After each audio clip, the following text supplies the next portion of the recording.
第9课，寻求属灵与现实的支持系统。淑敏坐在公园的长椅上，盯着手机讯息，心跳加快，手指犹豫地滑动着。如果我说出来，他们会相信我吗？他已经受够了，长期以来，他在教会里遭受不公平的对待，被人排挤、指责，甚至被某些教会领袖以属灵权柄施压。当他试图向其他弟兄姐妹倾诉时，却换来了冷漠的回应。要学习顺服，不要制造纷争。最让他痛苦的是，他最好的朋友雅君突然也开始疏远他，甚至在群组里跟着其他人一起对他冷嘲热讽。当教会本应是最安全的避风港，却成为伤害的地方，该怎么办？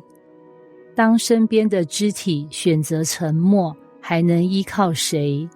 一，在教会中寻找属灵伙伴，不必独自面对。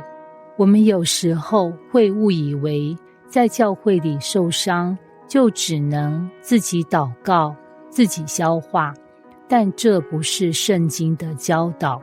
加拉太书6章2节说，你们个人的重担要互相担当，如此就完全了基督的律法。这节经文提醒我们，信仰不是单打独斗，而是要彼此扶持。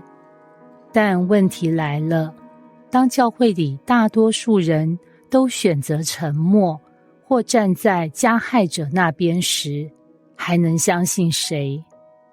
一，不是所有的基督徒都可靠，但神会为你预备对的人。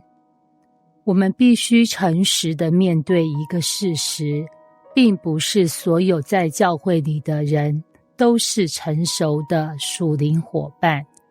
有些人害怕冲突，有些人选择明哲保身，甚至有些人会在表面上支持你，私下却站在霸凌者那边。但神从来不让我们一个人面对挑战。以利亚在面对耶洗别的逼迫时，以为全世界只有他一个人忠于神，但神对他说，我在以色列中为自己留下7000人，是未曾向巴力屈膝的。列王纪上19章18节，这意味着纵使在最黑暗的环境中，神仍然会为你预备对的人来支持你。2，如何找到真正的属灵伙伴？当你在教会里受伤，请寻找那些敬畏神、行事正直的人，他们不会被权力或人情左右，而是以真理为依归。有成熟信仰的人，他们能够分辨是非，不会轻易被煽动或操控，愿意倾听，不急于批判的人，他们不会随便贴标签，而是愿意理解你的处境。这些人可能是某些小组长、某些弟兄姐妹，甚至是较年长的基督徒。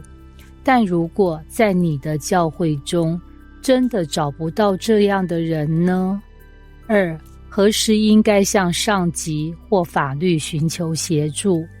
有时候，教会内部的霸凌已经超过了人际冲突的范围，甚至涉及精神虐待、经济剥削，甚至法律问题。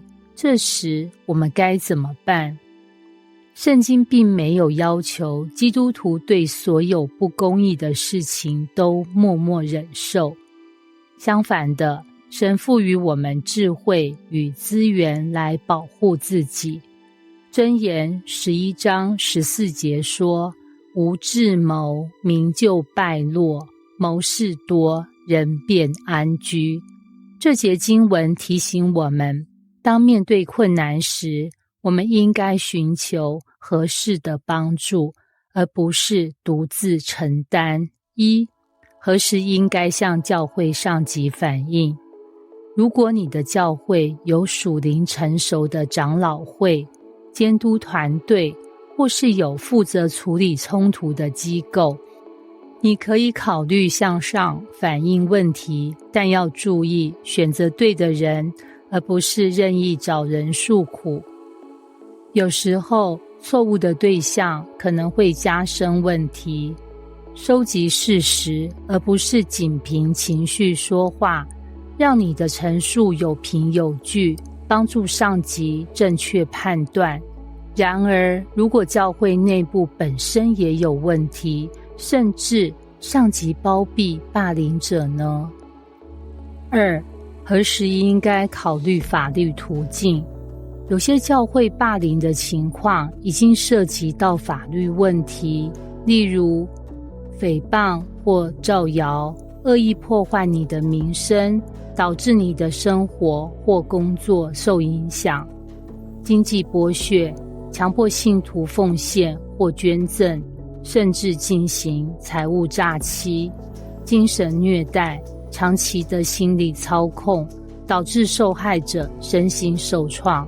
在这些情况下，向外部机构或法律途径寻求协助，并不是反叛，而是保护自己，也防止更多人受害。